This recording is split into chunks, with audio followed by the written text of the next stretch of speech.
क्या आप जानते हैं उत्तराखंड की अलकनंदा नदी के बीचों बीच एक ऐसा मंदिर है जहां मां धारी देवी का चेहरा दिन में 3 बार बदलता है। सुबह मां का रूप बालिका, दोपहर में युवती और शाम को वृद्धावस्था के रूप में दिखाई देता है। कहते हैं ये देवी उत्तराखंड की रक्षक है। जब इनको इनके असली स्थान से हटाया गया तो प्रकृति ने अपना प्रकोप दिखाया।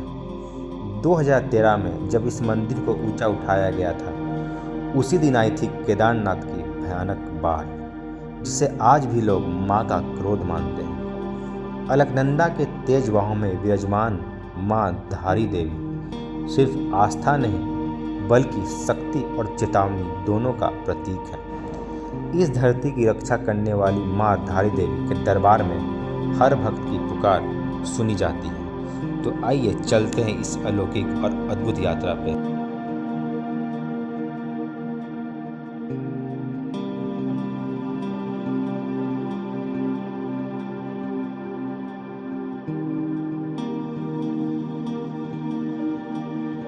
तो इस वक्त मैं हूँ धारी देवी टेम्पल पे। तो मैं आपको बताऊंगा कि यहाँ तक आप कैसे पहुँचें, आपको यहाँ पहुँचने में कितना समय लगेगा, यहाँ के लोकल होटल के बारे में बताऊंगा, स्टे के बारे में, उसके बाद यहाँ के फूड के बारे में बताऊंगा, यहाँ के मार्केट के बारे में बताऊंगा और यहाँ का आपको पूरा जानकारी दूंगा आप यहाँ पे कैसे दर्शन कर सकते हैं।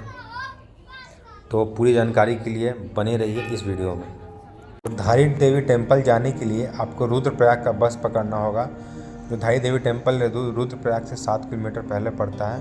तो यहाँ से आपको ऋषिकेश के लिए बस मिल जाएगा और फेयर लगभग 400 के आसपास पड़ेगा और आपको 5 घंटा लगेगा। तो जब आप रास्ते में आओगे रुद्रप्रयाग, ऋषिकेश से रुद्रप्रयाग, तो आपको कुछ इस तरह के नज़ारे देखने के लिए मिलेंगे। तो मैं बस से नहीं गया था, मैंने स्कूटी ली थी जो मुझे 600 पर डे पड़ा और स्कूटी से भी आप जाओगे तो लगभग वो 5 घंटे का समय लगेगा।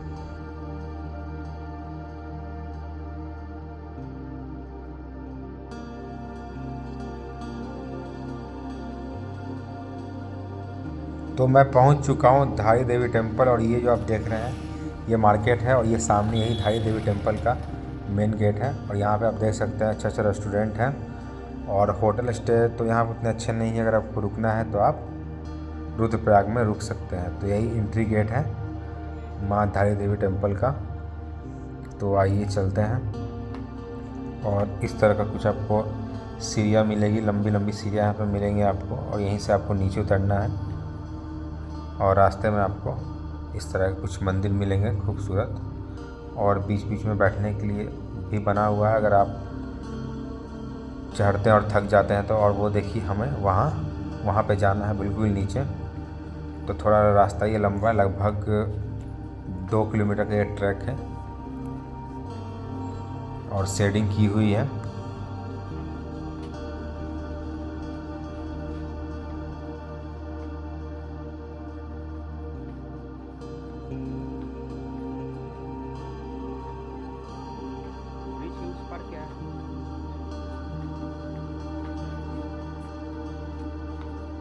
तो अब हम मंदिर के नज़दीक आ चुके हैं, लगभग हम पहुंचने वाले हैं। और मैं आपको बता दूं अगर यहाँ पे आप आते हैं तो बंदरों से सावधान रहें। अब हम लगभग पहुंचने वाले हैं। तो ये रहा माँ धारी देवी माता जी का मंदिर और ऊपर से कुछ इस तरह का नज़ारा है। देखिए कितना खूबसूरत नज़ारा है। अलकनंदा नदी है, फिर मंदिर है और ये देखिए ब्रिज भी बना हुआ है और बीच के उस तरफ गाँव है। आप चाहे तो उधर भी जाकर घूम सकते हैं। और ये देखिए बिल्कुल नदी के बीचों बीच माँ धारी देवी माता का टेम्पल।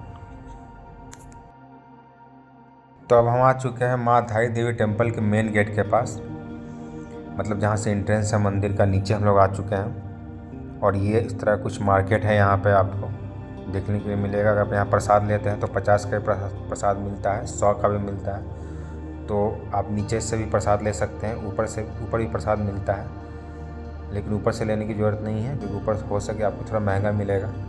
तो आप नीचे आके प्रसाद ले सकते हैं।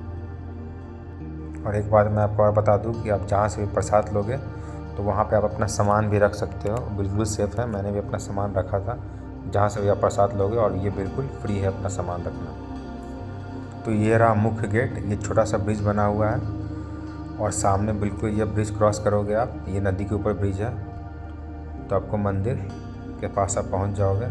और मैं आपको बता दूं कि जो भी जूते चप्पल हैं उसके एक स्टैंड अलग से बने हुए हैं, तो वहाँ पे आप अपना जूते चप्पल उतार के तब आप यहाँ पे आना। और इस तरह का कुछ कॉरिडोर बना हुआ है, काफ़ी खूबसूरत है। और नीचे अलकनंदा नदी बहती हुई। तो अब हम मंदिर प्रांगण के अंदर आ चुके हैं और अंदर मोबाइल ले जाना बिल्कुल भी अलाउ नहीं है। तो पहले हम दर्शन कर लेते हैं। तो हमने दर्शन कर लिया है। जब आप अंदर जाओगे तो बहुत अलौकिक और अद्भुत शांति आपको हम मिलेगी। और जब माता का मुख देखोगे तो ऐसा लगेगा कि वो अभी तुरंत बोल पड़ेंगी। ऐसा लगता ही नहीं कि वो मूर्ति है, ऐसा लगता है कि सही में माता वहाँ बैठी हुई है। और आपको मैं बता दूं कि उनकी धड़ की पूजा होती है, सिर्फ धड़ है माता का, उनका वो पूजा होता है। और यही रास्ता था जहाँ से मैं गया। ऊपर आपको जाना है, यहीं से आपको दर्शन करना है। और जब आप माता का दर्शन करोगे तो अभी भी उनका जो मूर्ति है वो अभी भी पत्थर से लगा हुआ है, मतलब पत्थर से ऐसा लगता है कि वो पत्थर से ही निकली है। तो पूरा पत्थर काट के पीछे से तब उनको यहाँ स्थापित किया गया है। और मैं बता दूं कि ये माता का जो मूर्ति है वो स्वयंभू है। और दर्शन करने के बाद आपको इधर से एग्जिट हो जाना, निकल जाना है। और इस तरह कुछ प्रांगण है मंदिर का। अभी तो खैर भीड़ कम थी, दिवाली का समय था तो भीड़ कम थी।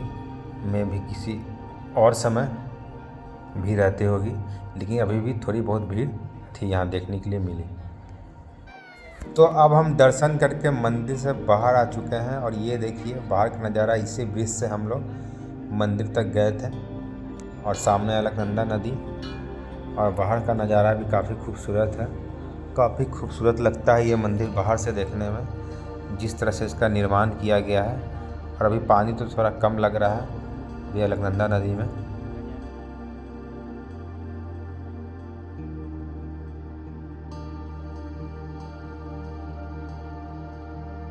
और यहाँ पे आप बोटिंग भी कर सकते हैं अगर आप चाहें तो। और मैं आपको बता दूं कि यहाँ पे छोटी मोटी दुकान है, मैगी ये सब की खाने पीने की भी दुकान यहाँ पे है। जो दुकान है ब्रिज के पास में ही।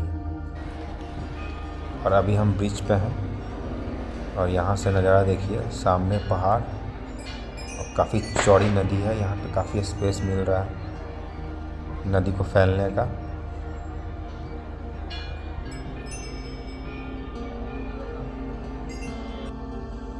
और ये यही ब्रिज है।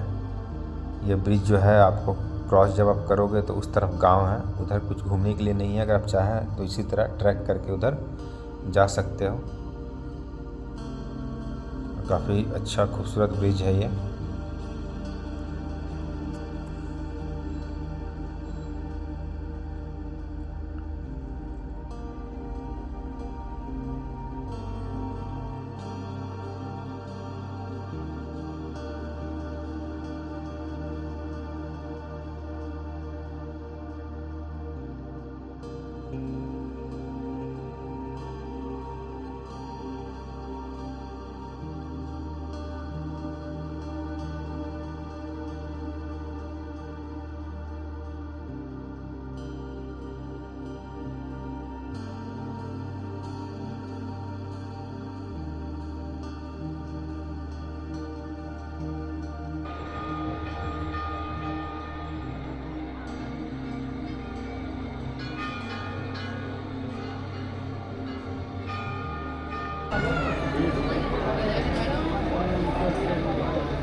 तो यहाँ पे बोटिंग भी होती है अलकनंदा नदी में। अगर आप चाहो तो बोटिंग भी यहाँ कर सकते हो।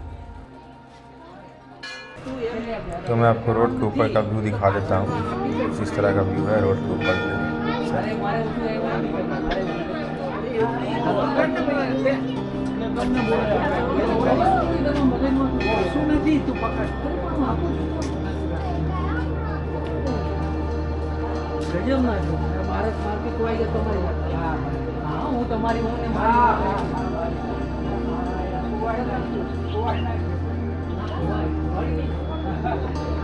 तो अभी आपने किया माता धारी देवी का दर्शन और मैंने आपको सारी जानकारी दे दी है। और एक बात मैं आपको और बता दूं कि आप जब ऋषिकेश से रुद्रप्रयाग आओगे तो ये देखिए इस तरह के आपको रास्ते में पत्थर गिरे हुए मिलेंगे। मैं दूर से ही वीडियो बना रहा हूँ, तो आप यहाँ बिल्कुल भी किसी जगह ना रुकें। और ये देखिए एक तरफ सड़क धंसा हुआ है और ये होटल भी धंसा हुआ है एक तरफ। इस तरह के आपको कुछ भयानक मंजर देखने के लिए मिलेंगे। तो मैं आपको यही कहूँगा कि अगर आप यहाँ पे आए तो काफ़ी सावधानी से आए और कहीं भी ज़्यादा देर के लिए, ज़्यादा समय के लिए नहीं रुके, क्योंकि कभी पत्थर गिर सकता है। चलिए अब मिलते हैं नेक्स्ट ब्लॉग में।